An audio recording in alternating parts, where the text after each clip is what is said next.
ខ្ញុំទៅមើលក្នុងបន្ទប់វិញម្ដងហេអើយតាមសប្បាយចា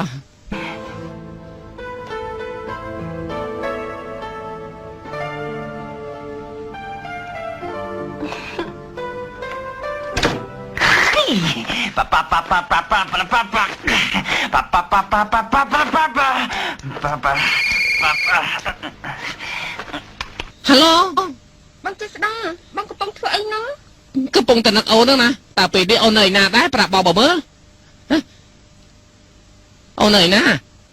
អូននេះអូននៅកន្លែងដ៏ឆ្ងាយនៃទីក្រុងតូក្យូគួយធំបើសិនជាពេលនេះអូនអាចមកឈរនៅចំពោះមុខបងច្បាស់ជាដាច់ខ្យល់ស្លាប់ជាមិនខានទេអូនក៏ចង់ឈរនៅចំពោះមុខបងឥឡូវនេះដែរប៉ុន្តែគួរឲ្យស្ដាយពេលនេះអូនកំពុងទៅនៅតូក្យូមិនចាំបាននិយាយទៀតទេតើហេតុអីទៅមកសិនជាអូននិយាយទៀតនឹងធ្វើឲ្យបងខឹងអូនកាន់តែខ្លាំងឡើងចាំមកផ្លែចូលចិត្តដែរទេបងសប្បាយចិត្តឬក៏អត់សប្បាយចិត្តខ្លាំងណាស់ពីផ្អើលខ្លាំងណាស់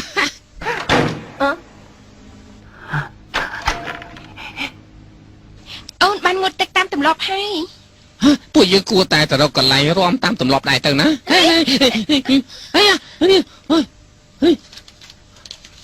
ហើយយ៉ាតាអូនមួយទឹកយ៉ាងម៉េចហ្នឹងហេតុអីបានជានៅប្រឡាក់ពេញខ្លួនអញ្ចឹងហេតុអីក៏ទៅជាអញ្ចឹងមកមួយទឹកម្ដងទៀតឲ្យឆាប់ឡើង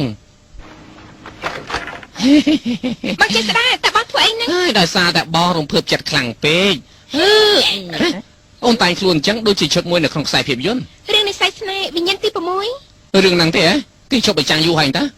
ឈប់បញ្ចាំងហើយគេដាក់រឿងអីវិញទៅគឺឈុតមួយនេះហើយអូនមិនគួរណាមិនដឹងទេស្ទីលមួយនេះគឺនៅក្នុងខ្សែភាពយន្តដែរអូនពិតជាដឹងមែនអញ្ចឹងនៅហ៊ានអួតថាខ្លួនឯងឈ្មោះហ៊ូឌីយកផងធ្វើឲ្យបងអស់សង្ឃឹមមែនពិតជាអត់អញ្ចឹងមែនទេចុះគិតជាងមិនទៅទុកពេលឲ្យមួយនាទីដើម្បីពិចារណាស្អាតហើយប៉ិតមែនណាហើយយ៉ាប៉ណ្ណឹងហើយនៅថាស្អាតទៀតហ៎អូនមើលទៅមើលរុំឃ្លៀអូនអាចចងផ្កាយចម្ប៉ាបានឆាប់តកោរុំឃ្លៀស្អាតទៅអូនសម្លាញ់ទៅកុំភ្លេចដាក់សាប៊ូណាប្រយ័ត្នរលាត់ឃ្លៀអូនពិតជាគិតមិនតាំងឃើញទេអើយបងពិតជាខឹងនឹងអូនខ្លាំងណាស់អូនដឹងទេហេតុអីបានជាកូនឥឡូវនេះរីកដូចផ្សិតចុះគិតជាងមិនទៅទុកពេលអូន2នាទីដើម្បីគិតម្ដងទៀតមិនបានទេចាំ3នាទីមិនបានបងត្រូវតែប្រាប់អូនឥឡូវនេះបានចាំស្ដាប់ឈុតមួយនេះគឺ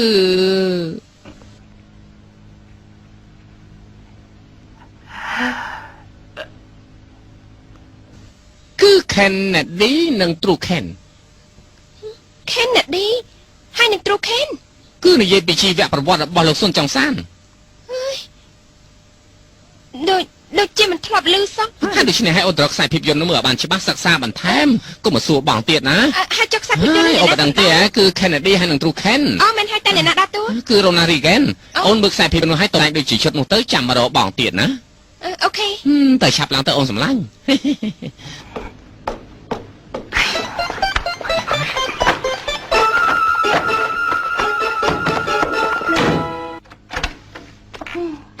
តាស្អាតហើយណែអញ្ចឹងទើបស្អាតពួកយើងរំតាមទម្លាប់ទៅណាអីកុំសង្ឃឹមពេលនេះមិនមែនជាពេលរំរែកទេទៅយើង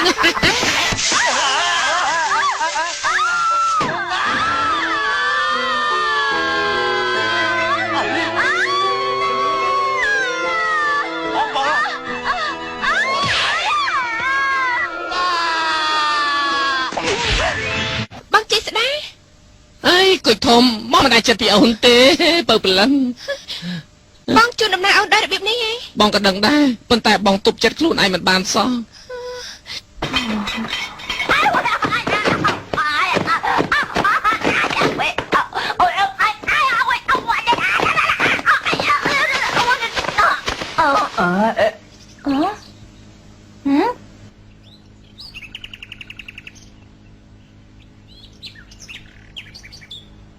មើលចាប់ប្រឡាក់ពេញខ្លួនទៀតហើយឆាប់ទៅមុជទឹកសម្អាតខ្លួនទៅ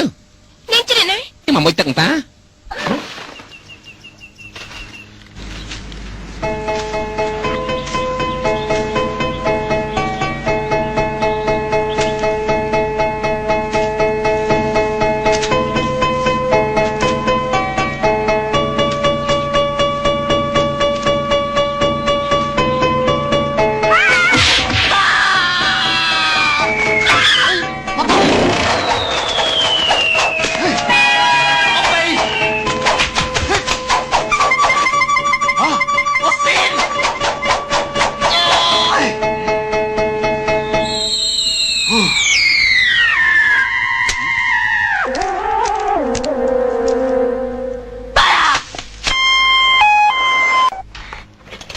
លោកគ្រូពេទ្យបប្រុសខ្ញុំយ៉ាងមិនទៅហើយលលីក្បាលគេបែកបណ្ដាលឲ្យឈាមកក់ក្នុងខួរក្បាលហើយថែមទាំងហើមខួរក្បាលទៀតការថតបានឲ្យដឹងថាខួរក្បាលគេបាត់បង់ឈាមហើយសរសៃប្រសាទគេគ្មានឈាមឆ្លងកាត់គ្រប់គ្រាន់ហេតុអីក៏រញ៉េរញ៉ៃម្លេះមករញ៉េរញ៉ៃទេតែពាក្យ3ឃ្លាប៉ុណ្ណោះរលាកស្រោមខួរនេះបានចំជាម្នាក់ក្នុងចំណោម 10000 នាក់មែនអាយុជា20ឆ្នាំហើយខួរក្បាលលូតលាស់មិនទាន់ល្អទៀតហើយរបួសលើកនេះជារបួសដ៏ធ្ងន់ធ្ងរទៀតផងទើបខ្លាចជាជំងឺមហារីកបើតាមការសិក្សាជំងឺមួយនេះសូម្បីតែទេវតាក៏មិនអាចជួយរូបគេបានដែរទង្វើរបស់គេគឺគ្មានវិជ្ជមានគ្មានច្បាប់ទម្លាប់គ្មានបានការទាំងអស់សរុបទៅគឺអាចនិយាយបានថាបណ្ដុះឈួតអមែនហើយតើគេមានមិត្តស្រីឬក៏ភរិយាដែរទេជិះទៅវិញតាលឺឡើងគឺអ្នកដែលរត់ទៅមាញ់មិញហើយប្រសើរណាស់មិនចាប់បាច់រំខានដល់គេប៉ុន្តែគ្រួសាររបស់លោកត្រូវថែគេយ៉ាងលំបាកហើយហេតុអីក៏សម្លឹងខ្ញុំគ្មានពាក់ព័ន្ធនឹងខ្ញុំទេបងរកគិលាទៅបតាយកម្មម្នាក់មើលថែគេលោកគ្រូពេទ្យតើគេនៅមានសង្ឃឹមដែរទេពួកយើងទៅជជែកគ្នានៅខាងនោះវិញនិយាយការពិតទៅចោះគេមានឱកាសតិចបំផុតលុះត្រាតែគេទទួលរងនៅអារម្មណ៍ដ៏រំភើបមួយទើបដំណើរឈាមនៅក្នុងប្រព័ន្ធខួរក្បាលគេដំណើរការល្អនេះគឺជាឱកាសលោកគ្រូពេទ្យតើគេមានអាការៈអីផ្សេងទៀតទេអាការៈរោគរបស់គេរួមមានសងោតស្ងាត់កន្ត្រាក់ម្ដងរវើរវាយផ្ដេសផ្ដាស់អ្នកណាល្មោបកាមឯល្មោបកាមហ្នឹងអ្នកណាល្មោបកាមខ្ញុំល្មោបកាមហ៎ធ្វើចរិតក្អើតកតមមិនស្គាល់តូចធំធ្វើដូចជាកូនក្មេង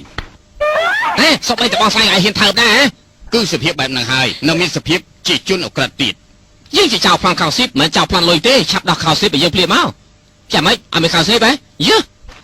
មានរដូវមិនទីទាត់ចង់បំភ័យខ្ញុំឲ្យស្លាប់ផងមែនទេ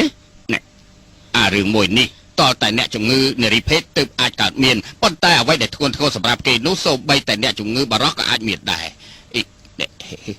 នៅមានទៀតគឺសភាពចង់ធ្វើអត្តឃាតខ្លួនឯង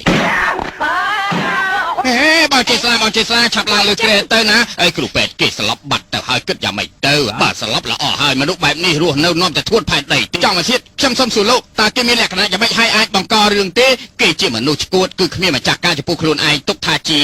បានហើយចោះពេលនេះគេជាស្អីអើយលោកក៏បារម្ភអីលោកស្ដាប់ខ្ញុំនិយាយសិនបញ្ហាវាមិនកំណត់លើគេទាំងស្រុងទេអី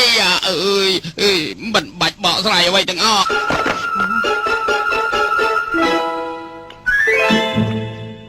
ហូបមីទៅហូបមី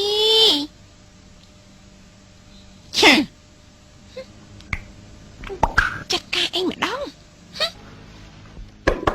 ហូបមីទៅឆ្លាត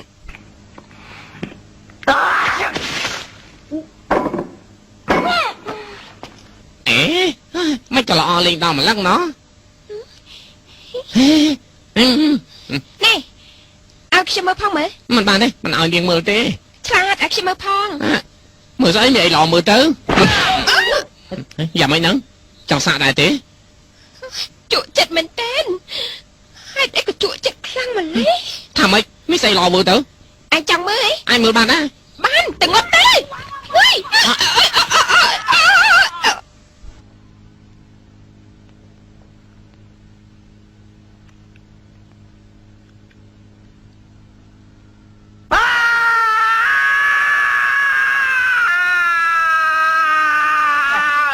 ុយស្អីខាងក្នុងមានមនុស្សទេ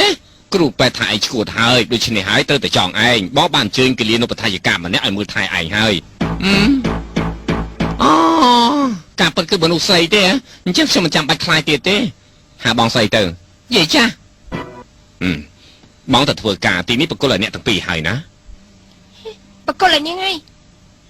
សុំកាមេរ៉ាអីបងចេះស្ដាយសុខសប្បាយដែរទេបងត្រឡប់មកនៅក្នុងទ្រុងអូនវិញហើយ